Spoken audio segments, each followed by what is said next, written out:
आज हम बात करेंगे बॉलीवुड में काउबॉय के नाम से मशहूर फिरोज खान ने अपने करियर की शुरुआत कैसे की। अपनी निजी जिंदगी और फिल्मों को लेकर हमेशा चर्चा में बने रहने वाले फिरोज खान की फिल्में हॉलीवुड के वेस्टर्न जॉनर से प्रभावित रही, जिनमें उन्हें काउबॉय वाले अंदाज में देखा गया। फिरोज बतौर निर्माता निर्देशक उतने ही सफल रहे जितने एक अभिनेता के तौर पर। हिंदी सिनेमा के सबसे स्टाइलिश सितारों में से एक फिरोज खान अपने लुक और संवाद अदायगी के खास अंदाज के लिए लोकप्रिय रहे।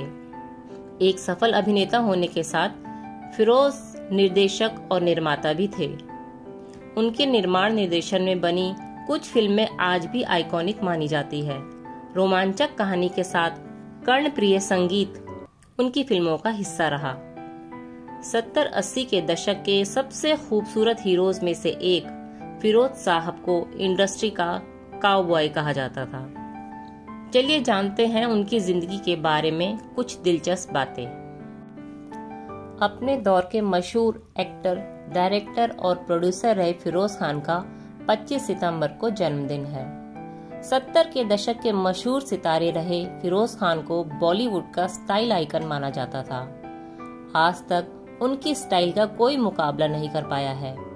उन्होंने करीब 60 से अधिक फिल्मों में काम किया है। उन्होंने बतौर हीरो अपने करियर की शुरुआत की थी, लेकिन बाद में जब वे विलेन के किरदार में नजर आए तो उन्होंने इसमें भी जान डाल दी। फिरोज खान का जन्म बंगलुरु के पठान परिवार में 25 सितंबर 1939 को हुआ था। उनके पिता अफगान और माता ईरानी मूल की थी। अभिनय की दुनिया में अपना नाम बनाने के लिए वह मुंबई चले गए थे और कुछ ही वर्षों में छा गए थे। फिरोज खान ने 1959 में आई फिल्म दीदी के साथ एक्टिंग में अपना डेब्यू किया था। फिरोज खान हमेशा से एक स्टाइल आइकॉन बनने की ख्वाहिश रखते थे। आगे जाकर उनकी यह ख्वाहिश पूरी भी हुई। फिरोज खान का नाम सुनते ही आंखों के सामने एक स्मार्ट, हैंडसम चेहरा, सूट बूट, जैकेट और सिर पर हैट पहनने वाले शख्स का चेहरा सामने आता है। उनके इस राजशाही अंदाज ने वर्षों तक बॉलीवुड पर राज किया। वर्ष 1969 में आई फिल्म आदमी और इंसान के लिए फिरोज खान को सर्वश्रेष्ठ अभिनेता के फिल्म फेयर अवार्ड से नवाजा गया था। इसके बाद उन्होंने धर्मात्मा और मेला जैसी कई सुपरहिट फिल्में की। साथ ही डायरेक्शन की तरफ भी अपना रुख कर लिया। अपने करियर के शुरुआत में फिरोज खान ने कुछ वर्षों तक फिल्मों में सपोर्टिंग रोल किया।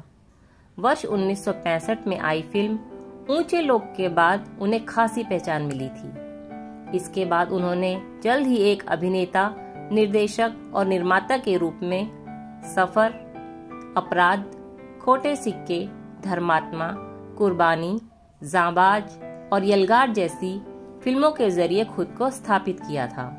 वर्ष 1980 में रिलीज हुई फिल्म कुर्बानी सबसे सफल फिल्मों में से एक थी। इसके साथ ही उन्होंने निर्देशन की दुनिया में भी झंडे गाड़ दिए थे।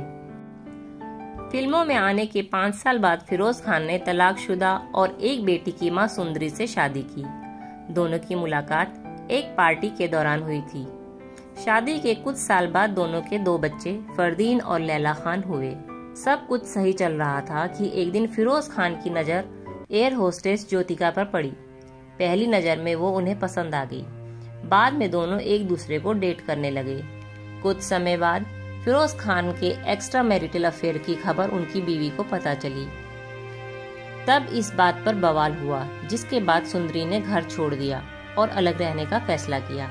इसके बाद फिरोज खान भी ज्योतिका से लिव इन में रहने लगे। दोनों लगभग 10 साल तक एक साथ रहे। ज्योतिका ने फिरोज खान के सामने शादी करने का प्रपोजल रखा, लेकिन उन्होंने मना कर दिया। इस बात से ज्योतिका को बहुत ठेस पहुंची। इसी दौरान एक इंटरव्यू में फिरोज खान ने कहा कि वो ज्योतिका को नहीं जानते। जब ये बात ज्योतिका को पता चली तो उन्हें विश्वास हो गया कि फिरोज उनसे कभी शादी नहीं करेंगे। फिर उन्होंने फिरोज खान के साथ अपने सारे रिश्ते खत्म कर लिए और लंदन चली गई। ज्योतिका के चले जाने के बाद फिरोज खान अपनी फैमिली में वापस लौट आए, लेकिन बीवी सुंदरी से उनका रिश्ता पहले जैसा नहीं रहा। चीजें ठीक नहीं होने की वजह से सुंदरी ने फिरोज से तलाक ले लिया। फिरोज खान ने नागिन, अपराध और मेला जैसी फिल्मों में मुमताज के साथ काम किया था। दोनों की जोड़ी को दर्शकों ने खूब पसंद किया। खबरें ये थी कि मुमताज से फिरोज खान शादी करना चाहते थे, हालांकि ऐसा नहीं हुआ। बाद में मुमताज की बेटी की शादी फिरोज खान के बेटे फरदीन से हुई। इस रिश्ते के बाद दोनों समधी समधन बन गए। मुमताज ने एक इंटरव्यू में खुलासा किया था कि जब बॉलीवुड में फिरोज खान का स्टारडम टॉप पर था, तब उस दौर की हर एक्ट्रेस उनके साथ काम करना चाहती थी। ऐसा भी कहा जाता है कि बहुत सारी एक्ट्रेसेस के साथ फिरोज खान का अफेयर था।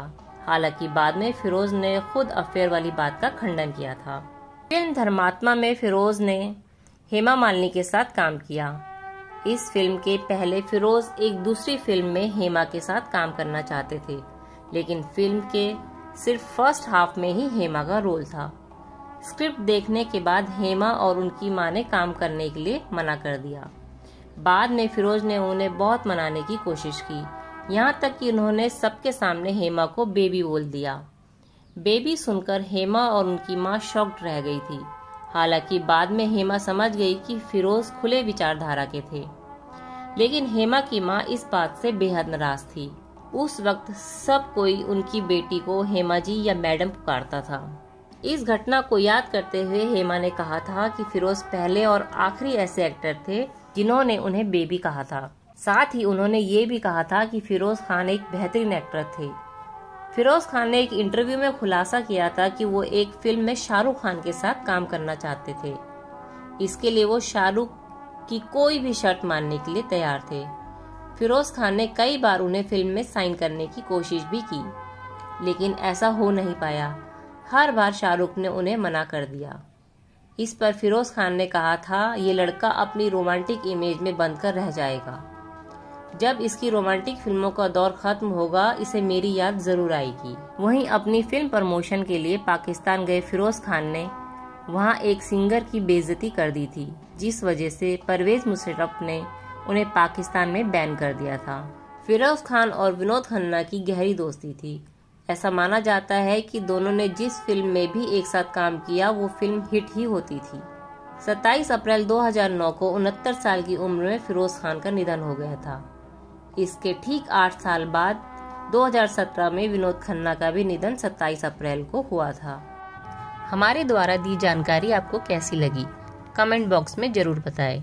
और अगर जानकारी पसंद आई हो तो वीडियो को लाइक करें और चैनल को सब्सक्राइब करना ना भूलें।